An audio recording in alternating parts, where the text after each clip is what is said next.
Então, como eu falei para vocês, agora nós vamos começar a ver em detalhes os tecidos especiais do tecido conjuntivo e hoje a gente vai iniciar pelo tecido adiposo, certo?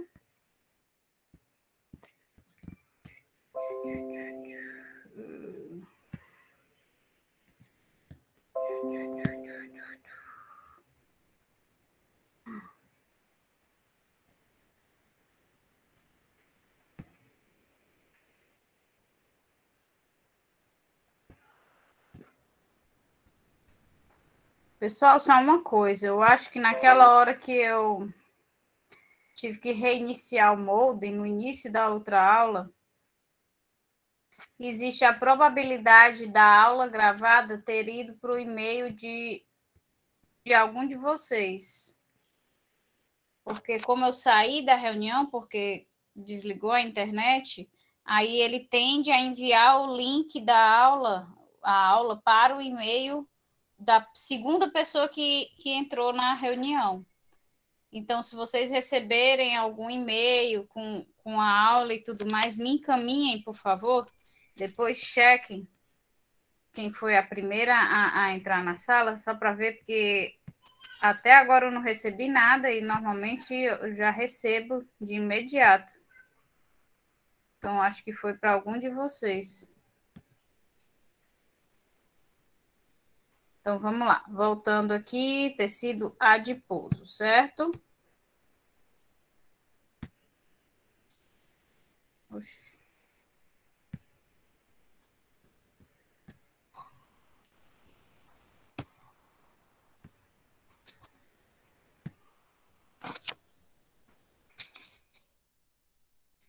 Então, quais são as principais características do tecido adiposo, né? Então, o tecido adiposo ele é voltado principalmente para o armazenamento de energia, que foi o que a gente ficou batendo lá na aula do tecido conjuntivo. Por quê? Porque ele consegue armazenar uma quantidade excessiva de calorias. A quantidade de energia contida em moléculas de gordura é muito alta. Então, por isso que ele foi o tecido escolhido para esse papel de armazenamento de energia. É um tecido fisiológico herdado, né? Ou seja, ele veio aí sendo implementado no nosso organismo ao longo do nosso processo de evolução.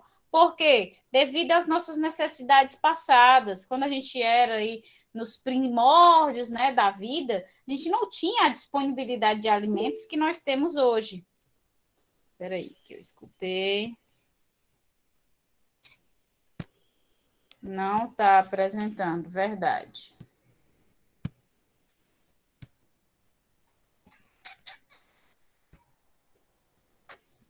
Prontinho, vamos lá, vou voltar. Pronto, a gente está no primeiro slide, certo?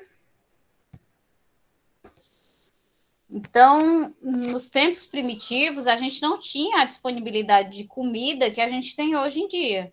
Então, normalmente, quando nós comíamos, a gente comia tudo o que podia comer e o nosso organismo, sabendo que só iria haver alimentação depois de não sei quanto tempo novamente, ele também tinha os seus mecanismos de armazenar essa energia, que foi através da construção aí do tecido adiposo, certo? Então, ele foi um tecido que foi herdado ao longo do processo evolutivo. E também já sabe-se hoje, através de inúmeros estudos evolutivos, que ele está associado à obesidade que predomina nos tempos atuais.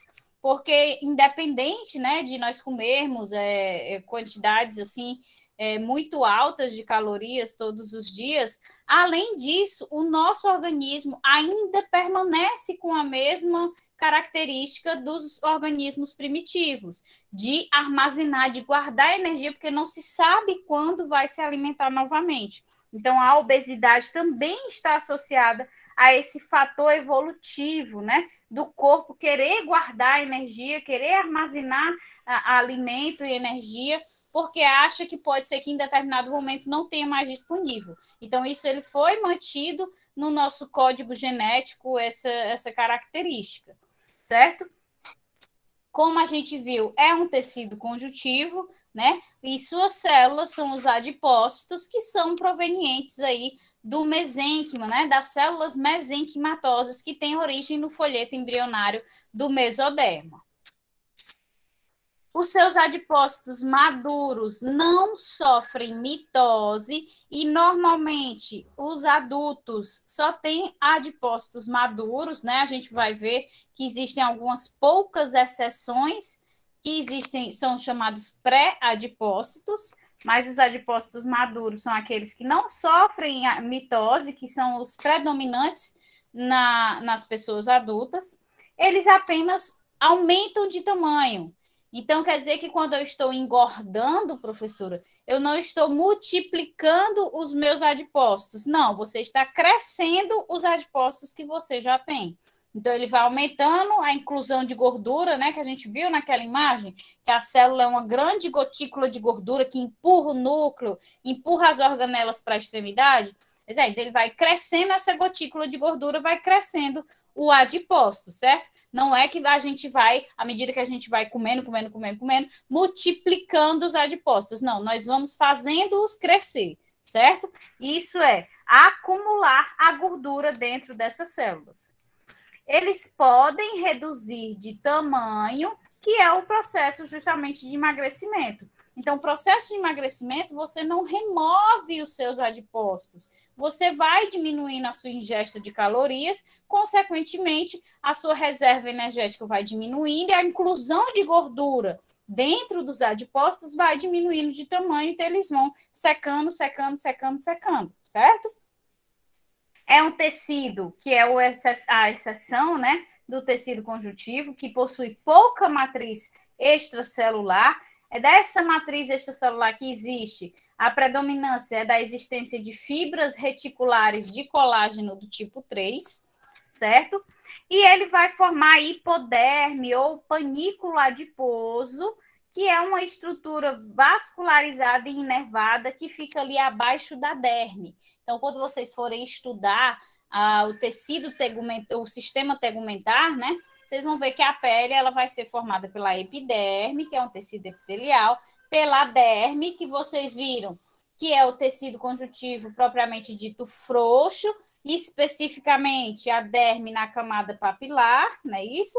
E a derme na camada reticular é formada pelo tecido propriamente dito denso não modelado. Abaixo da derme, né, dessas duas camadas da derme, a gente tem a presença aí da hipoderme, que é justamente um tecido adiposo que também vai ser altamente vascularizado e inervado, ajudando na sustentação dos tecidos superiores. E quais são as principais funções desse tecido adiposo, né?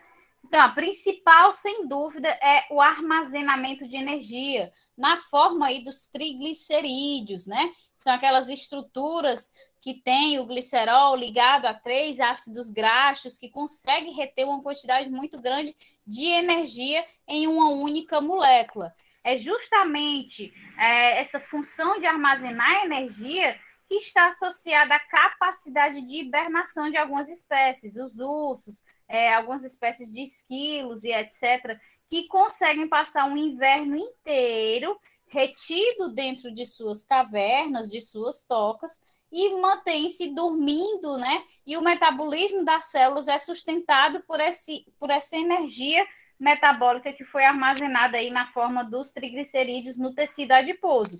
Então, ele é um tecido que também existe nos demais animais, não existe apenas nos seres humanos, certo? Então, essa função de armazenamento de energia é que vai suprir o metabolismo energético de todas as células do organismo durante um processo de hibernação. Além disso, ele vai funcionar como o quê? Como isolante térmico também, né? Porque ele impede a perda de calor. Por que ele impede a perda de calor?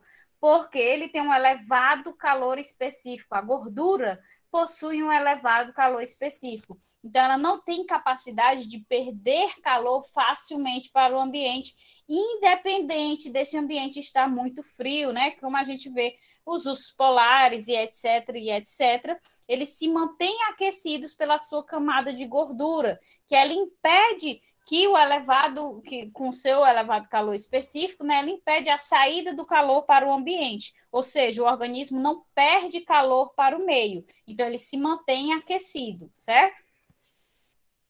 Além disso, ele também tem a capacidade de produzir o calor. Além de impedir a perda de calor, ele também produz o calor. Mas isso está relacionado principalmente aos recém-nascidos, né? Não aos organismos já adultos, porque os recém-nascidos eles têm a predominância do tecido adiposo marrom, que tem como característica a presença de uma proteína chamada de proteína desacopladora, que é a termogenina, certo?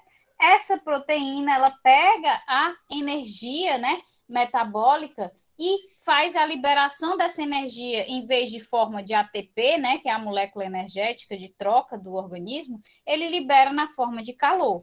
Então, ele também possui essa capacidade de produzir calor nas suas células que tem a presença dessa proteína chamada de UCP, que é a proteína desacopladora, certo? Ela desacopla a degradação da molécula energética, ou seja, da molécula de gordura, a uma produção de ATP, de GTP, certo? Ela desacopla essa degradação da molécula de gordura dessa produção de ATP, de GTP, fazendo com que essa molécula de gordura seja convertida totalmente em calor para o meio ambiente. Então, ela produz calor para o organismo. O que é muito importante nos recém-nascidos, por isso a predominância desse tecido neles, porque eles não têm ainda a capacidade de reter o calor, eles não têm uma camada de gordura grande, então eles são muito sensíveis, né? Muito sensíveis às variações de temperatura. Por isso, a existência desse tecido é uma forma de proteção que foi sendo mantida aí ao longo da evolução. Além disso, ele também vai proteger o quê? Mecanicamente, né? O organismo contra impactos. Então, nós vamos ver não só o organismo, professor, quer dizer que aquela pessoa que é bem magrinha, que tem uma camada de hipoderme, né, que fica ali abaixo da derme, muito fininha, ela não tem proteção contra choques mecânicos. A nível epitelial, né, assim, da pele, nós podemos dizer que ela não tem uma proteção muito grande. Mas é importante que vocês relacionem essa proteção mecânica aos órgãos em si. Então, os nossos órgãos, a gente vai ver que tem uma camada de gordura. A gente vai ver, não, né? Vocês vão ver com a outra professora em anatomia, que eu não estou mais em anatomia. Mas os órgãos, eles vão ter essa capa de gordura que vai protegê-los contra choques mecânicos. Então, a gente tem os rins, que tem uma camada de gordura em cima, que protege contra impactos mecânicos, que protege contra impactos até mesmo entre os órgãos, né? Os órgãos, eles estão bem encaixados aqui dentro da nossa cavidade corporal, então eles estão constantemente em choque um contra o outro. Então, essa gordura, a presença dessa camada de gordura, protege esses órgãos contra o choque entre eles mesmos e, obviamente, se houver algum choque externo, certo? Não é apenas não pensem na camada de gordura apenas nessa camada aqui externa que a gente visualiza corporalmente. A gente também tem as camadas internas que ajudam a proteger os nossos sistemas. Temos também proteção contra o atrito, as partes mais utilizadas do nosso corpo. Nós não temos isso tão destacado, tão óbvio, né? Que são nas nossas mãos e pés. Nós temos a presença dessas camadas de gordura mais acentuadas, porque são partes muito utilizadas, então a gente tem o desgaste, o atrito muito constante, então exige uma proteção maior, mas isso é mais predominante naqueles animais quadrúpedes, né? E que tem a presença dos coxins nas suas patinhas, que a gente vê que são aquelas bolinhas de fato, que se você olhar, são bolinhas de gordura mesmo, certo? Que estão ali para proteger contra o atrito, uma vez que eles estão constantemente ali caminhando, se movimentando em busca de alimento, reprodução e etc. E, por fim, a última função do tecido adiposo vai ser a de modelar o corpo, né? Isso é relacionado à secreção de hormônios. Esses hormônios vão direcionar essa modelagem. Então, os hormônios femininos, eles tendem a gerar um acúmulo maior de gordura nos seios e no quadril. Então, por isso que a gente tem o desenho corporal feminino normalmente relacionado aqui a esse aumento de gordura nos seios, afina na cintura e aumenta no quadril. Então, por isso tem aquele formato de violão como predominância na formação corporal das mulheres, enquanto os hormônios masculinos, a testosterona, né, vai dirigir o acúmulo dessa gordura, principalmente na região da barriga. Então, por isso que os homens, quando engordam, eles ficam principalmente com o abdômen mais avantajado, certo? E nós vamos ter a divisão do tecido adiposo, né, em dois tipos. O tecido adiposo unilocular, que vai ser formado por adipócitos uniloculares, e o tecido adiposo multilocular, que vai ser formado por células adipócitas multiloculares, certo? Então, o tecido adiposo unilocular, que vai ser formado pelas células adipócitas uniloculares, são aqueles que vão ter adipócitos que possuem uma única inclusão de gordura dentro da célula. Essa inclusão de gordura ela é bem grande, ao ponto de espremer o núcleo e as organelas na extremidade dessa célula, certo? Então, ele vai ter como característica aqui, como vocês observam, essa parte branca é justamente a inclusão de gordura bem grande que espreme o núcleo e as organelas dessa célula, certo? E vai ser branco ou amarelado. Então, quando a gente corta o tecido do corpo, a gente visualiza o tecido adiposo predominante no nosso corpo como amarelado ou branco, né? Que é a característica da gordura que a gente está armazenando. Então, a síntese do tecido adiposo unilocular, ela vai ocorrer aí do 5º mês de gestação até a primeira infância, certo? Então, o que é que eu quero dizer para vocês com isso? A síntese desses adipócitos, que são os predominantes na nossa idade adulta, só acontece até a primeira infância, certo? Ah, professora, quer dizer que eu, a partir da minha adolescência, eu adulto aqui, com meus 21 anos, eu não produzo mais adipócitos? Ou seja, não aumento mais o meu tecido adiposo? Não, certo? Obviamente que a gente tem, que eu vou já mencionar para vocês, os pré-adipócitos, mas em sua magnitude, em sua maioria, a predominância é que a gente só sintetize adipócitos, ou seja, só fabrique o nosso tecido adiposo até a primeira infância. Depois disso, a gente não fabrica mais adipócitos, certo? Então, vamos entrar aqui na exceção, que aí depois eu venho detalhando mais essa partezinha para vocês. Então, qual é a exceção, professora? Nós temos alguns poucos pré-adipócitos, que são assim chamados, certo?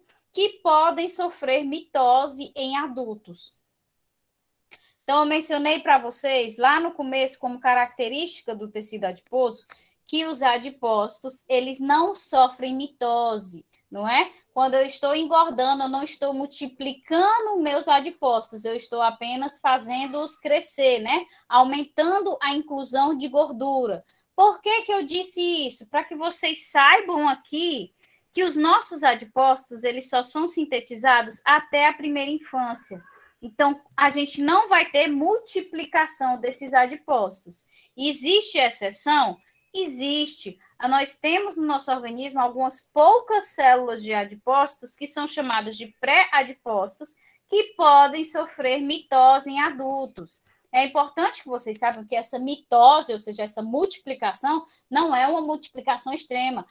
Um pré-adipócito vai dar origem a 100 adipócitos. Não, ele pode vir a sofrer uma mitose, 2 mitoses. Então, entendam que todo o processo de engorda, né, de aumento de peso que nós sofremos, é aumentando em sua magnitude, né, o tamanho dos nossos adipócitos, e não a multiplicação dos mesmos, porque por mais que nós tenhamos a presença dos pré-adipócitos, eles são poucos, e além deles serem poucos, eles não se multiplicam extremamente quando eles sofrem esse processo de mitose. Eles sofrem 1, 2, 3 mitoses quando estão se multiplicando, certo? Mas, professora, o que é que a senhora quer dizer com isso? Eu quero dizer com isso que todo o processo de obesidade, de ganho de peso que um adulto tem lá na sua fase já crescida, né? Ele está diretamente associado à sua infância. Por quê? Porque é até a primeira infância que nós estamos sintetizando os adipócitos. Então, quando as crianças, né, comem muita besteira, né? Quando os pais dão muitos alimentos ricos em gordura, ricos em açúcar, essas crianças engordam muito na primeira infância. Consequentemente, até a primeira infância, a gente está tendo o quê? Síntese de adipócitos, né? Se eu engordo muito essa criança vai produzir, sintetizar muitos adipócitos, consequentemente, vai acumular muitos adipócitos. Esses adipócitos, como vocês viram lá no início da aula, eles não desaparecem, né? Por mais que a criança, quando passe pelo estirão, emagreça, todos os adipócitos que ela sintetizou quando ela estava gordinha, né? Quando criança, vão permanecer com elas, eles apenas secaram. Então, a tendência de que essa criança que foi obesa, que foi gordinha na infância, seja obesa e gordinha na fase adulta é muito grande, porque ela tem uma presença maior de adipócitos, ela tem uma quantidade maior de adipócitos no seu organismo. Então, crianças que... Por isso que as pessoas dizem, as crianças que engordam muito na infância, ou crianças que foram obesas, têm sim uma tendência muito maior à obesidade, a engordar quando chegam à fase adulta, certo? Porque eles produziram, eles sintetizaram durante a sua infância muito mais adipócitos que permanecem pela vida inteira, né? Os adipócitos não são destruídos, não são degradados. Eles permanecem ali secos pela vida inteira. Se esse indivíduo, por alguma razão, voltar a comer demais e a engordar, aí ele tem a tendência de ficar muito mais obeso, porque ele tem muito mais adipócitos para reter essa quantidade energética exacerbada que ele está ingerindo, certo? Deu para entender? Deixa eu só ver se vocês conseguiram entender esse ponto. Vocês compreenderam?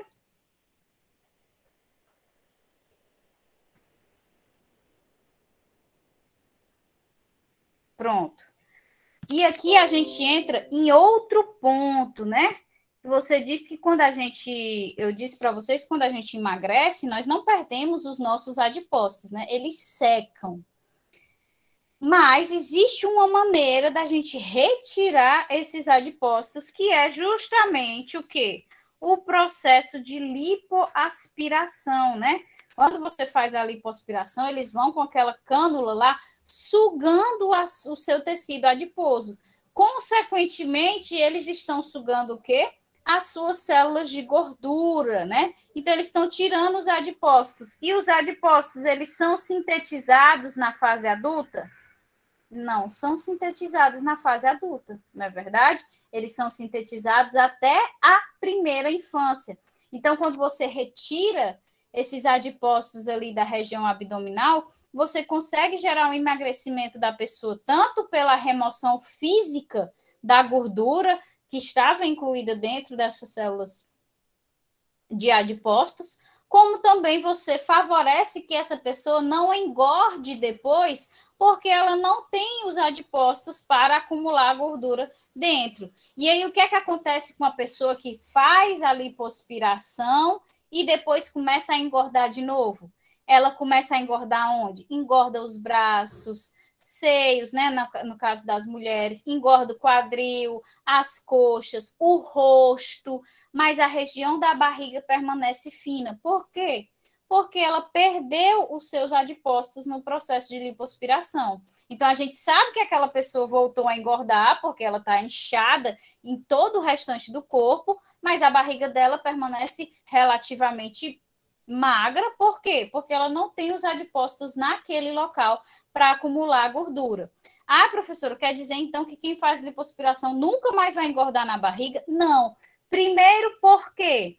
porque o processo de lipoaspiração não consegue remover todos os adipócitos. Então, ele tira grande quantidade dos adipócitos, mas ainda permanecem alguns adipócitos, então esses vão acumular gordura, né? Por isso, às vezes, até que a barriga fica um pouco deformada quando a pessoa volta a engordar, porque eles estão posicionados em locais distintos. Então, fica um pouco deformada a barriga, na região ali do umbigo, fica aquela deformação quando a pessoa volta a engordar. Além disso, além da lipoaspiração não remover todos os adipócitos que foram sintetizados até a primeira infância, nós também temos o quê? Os pré-adipócitos, né?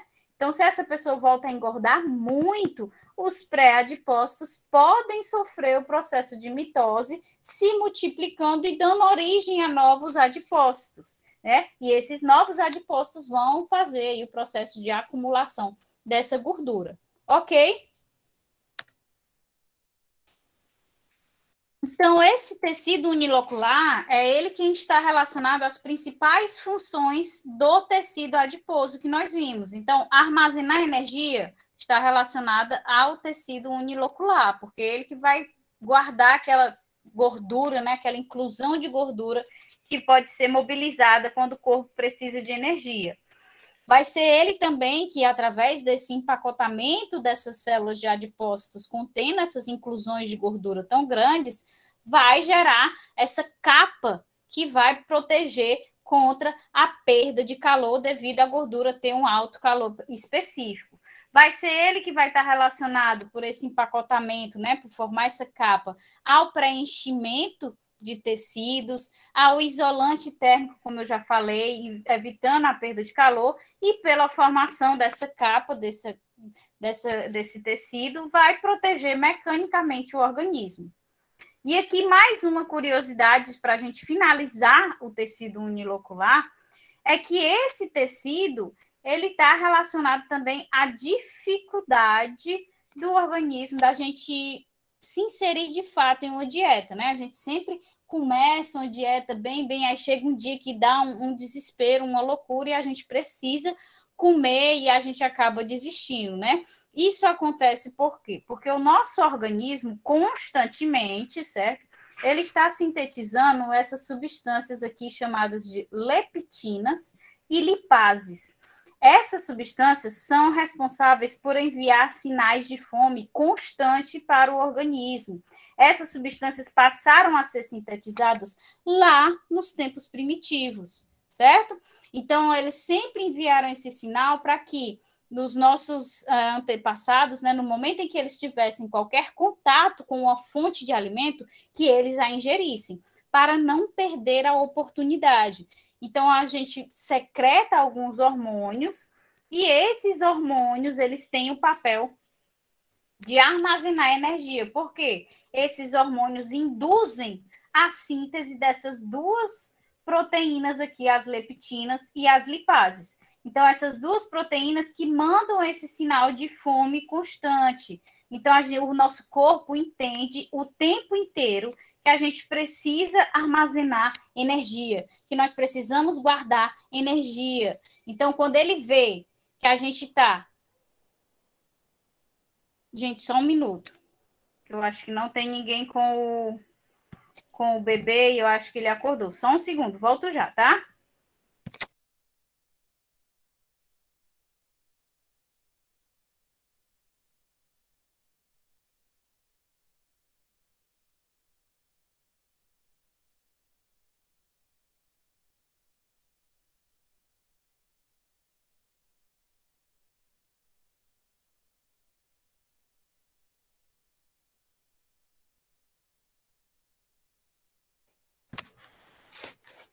Coisa de mãe, loucura da minha cabeça. Tá ótimo, dormindo perfeitamente. Então, vamos lá. Então, esses hormônios induzem a secreção dessas substâncias, que induzem o nosso corpo a comer e a comer um excesso de calorias que favoreça o armazenamento de energia. Então, quando a gente inicia uma dieta, e essa dieta, o nosso corpo começa a ver, não, ele está passando por restrição. tem alguma coisa errada acontecendo, está passando por restrição. Epa, comida ali, tem um bolo ali, você vai comer esse bolo todinho, porque você precisa guardar energia, porque você está passando por alguma situação em que você está perdendo armazenamento energético, você está em risco, você não vai conseguir fugir se vier um animal te atacar, então é um instinto primitivo que, obviamente, está relacionado a essas substâncias, né, que são secretadas, induzidas hormonalmente pelo nosso corpo, mas são elas que estão relacionadas aí à nossa dificuldade em seguir as dietas, porque chega um determinado ponto em que o nosso corpo entende que a gente está fazendo um malefício a ele, né? A gente está botando ele em risco. E quando a gente precisar de energia para uma fuga, para uma defesa, nós não teremos. Então, ele fica enviando essas mensagens através dessas substâncias que coma, você precisa, coma desesperadamente. E é por isso que é tão difícil seguir essas dietas. Por isso que há indicação de comer de forma equilibrada, né? De tantas em tantas horas, para evitar aí que ocorra esse desgaste do organismo para que ele diminua a emissão desses sinais. É como eu disse, esses sinais eles são emitidos constantemente, mas eles são minimizados se o nosso organismo estiver em equilíbrio, né? Se ele tiver com as suas necessidades mantidas. Quando você passa muito tempo sem fornecer as necessidades do corpo, ele tende a aumentar essa resposta, né? Consequentemente, você vai aí ter mais fome e vai comer de tudo, largando de vez a dieta. E agora, a gente, para finalizar o tecido adiposo, certo? Realmente, o tecido adiposo ele é bem simples, é uma aula bem curtinha. A gente vai caracterizar o tecido multilocular, né? O tecido adiposo multilocular, que é formado por adipócitos multiloculares. Então, o adipócito que caracteriza o tecido adiposo multilocular, ele vai possuir várias pequenas inclusões de gordura. Então, aqui nessa imagem, vocês estão vendo um único adipócito característico do tecido multilocular. Então, em vez dele ter aquela inclusão de gordura gigante, espremendo o núcleo, espremendo as organelas no cantinho, igual do unilocular, não, vocês veem aqui que a gente tem várias pequenas inclusões de gordura. O núcleo está muito bem aqui no centro da célula, bem acomodado, não está espremido, assim como as organelas, né? Complexo de Golgi, retículo endoplasmático, estão bem aqui alocadas. E nós temos aqui como principal característica desse adipócito do tecido multilocular a presença de inúmeras mitocôndrias, certo? Então, a gente tem aqui a presença de inúmeras mitocôndrias, que são justamente nessas mitocôndrias que vai ter a presença de que proteína? Aquela proteína que eu mencionei lá no início, chamada de UCP, que é uma proteína desacopladora, chamada de termogenina. Essa proteína pega a energia que normalmente na mitocôndria, no processo de respiração, é convertida em ATP ou GTP, e no caso aqui dessa célula, essas proteínas, através dessa proteína desacopladora, pega essa energia da respiração e libera na forma de calor, certo? Em vez de produzir energia, libera na forma de calor, aquecendo o indivíduo que dessa forma precise, como recém-nascidos, etc. Então, a síntese desse tecido, ela se dá unicamente no feto, né? Para justamente no momento em que o bebê nascer, ele ter a presença desse tecido multilocular para protegê-lo das variações bruscas de temperatura. Ele tem como característica aí a coloração marrom. Nós vimos que o tecido unilocular tem como característica de cor branco ou amarelo, né? Pelas inclusões de gordura grande. E aqui no multilocular, a coloração é marrom, por quê? Porque as mitocôndrias, elas são amarronzadas, certo?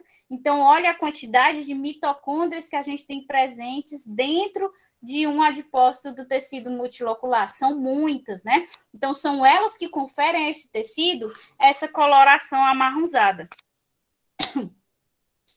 Esse tecido ele é praticamente inexistente nos adultos, obviamente. Ele vai sendo substituído, né, até a síntese de adipócitos na primeira infância pelo tecido unilocular, porque ele tem a função aí principal nos recém-nascidos. A partir do momento que ele começa a formar, né, com o aleitamento, a sua camada de gordura, o bebê vai ficando mais gordinho e tal, ele já começa a desenvolver os seus próprios mecanismos de defesa contra a perda de calor através da formação da capa de gordura, né? Que é o que a gente mencionou lá no tecido unilocular. Essa capa de gordura tem um alto calor específico e evita a perda de calor pelo organismo. Então, esse tecido unilocular vai substituir esse tecido marrom multilocular à medida que o bebê vai crescendo. Então, por isso que ele é tão escasso em adultos. E a função, como eu já falei, é justamente produzir, gerar calor para o indivíduo. Então, esse tecido ele está associado à proteção dos recém-nascidos, né? Ele vai produzir calor através dessa proteína chamada de termogenina, que é uma proteína desacopladora, que se chama desacopladora porque ela desacopla a molécula energética da síntese de energia em forma de ATP e GTP e acopla essa molécula energética à formação de calor, liberação de calor para o organismo, certo? Então, esse é o principal papel do tecido marrom unilocular, né? O tecido adiposo multilocular, desculpa, que ele vai aí gerar calor para os recém-nascidos, porque ele tem essa capacidade de desacoplar a molécula energética da síntese de energia, voltando para a síntese de calor. Ok? Compreendido, pessoal? Tranquilo? É através desses pensamentos que a senhora citou que acaba desencadeando os transtornos alimentares, ou estou enganada? Desculpa atrapalhar. Não, não atrapalhou. Mas, Lívia, contribui, né? Mas é como você mesmo falou, os transtornos alimentares, eles têm associação psicológica, né? Ele tem uma associação psicológica, psiquiátrica. É óbvio que o fisiológico, né, que eu falei para vocês, que é algo hormonal, que vai secretar as lipases e etc., vai contribuir nesse problema. Mas o principal fator aí que afeta os transtornos alimentares é realmente problemas psicológicos, psiquiátricos mesmo, algo que tem que ser tratado a esse nível, certo? Eu ouvi, ele acordou chorando, né? Eu vou já ajudar ele, tá bom? Fica tranquila. Deu para entender, Lívia? Show. Tudo certo, pessoal? Vocês conseguiram entender? Pronto. Pois ótimo. Pois, gente, até a próxima... até a próxima semana não, né? Que é o recesso. Mas aí a gente volta depois do recesso. Mas eu vou falar com vocês no grupo, porque eu já quero mandar os dados da avaliação, né? Dos seminários, que a nossa já vai ser agora em janeiro. Então, eu vou mandar todos os dados lá. Quero que vocês se dividam em 8 equipes de 5, para que a gente possa fazer os seminários. Vou mandar, eu sempre estou mandando, né?